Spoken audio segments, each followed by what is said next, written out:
भारताचे एक सार्वभौम समाजवादी धर्मनिरपेक्ष लोकशाही गणराज्य घडवण्याचा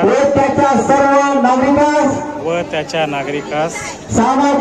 सामाजिक, आर्थिक व राजनैतिक न्याय, विचार,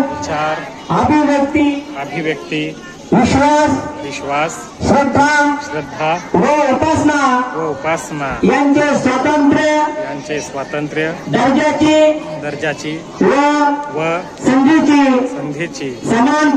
समानता निश्चितपणे प्राप्त करून देण्याचा आणि त्या सर्वांमध्ये व्यक्तीची प्रतिष्ठा व राष्ट्राची एकता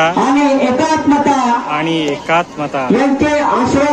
यांचे आश्वासन देणारी बंधुता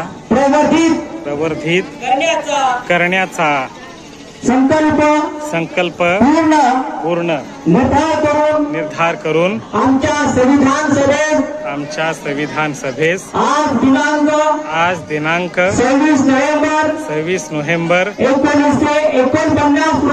1949 रोजी याद्वारे हे संविधान अंगीकृत आणि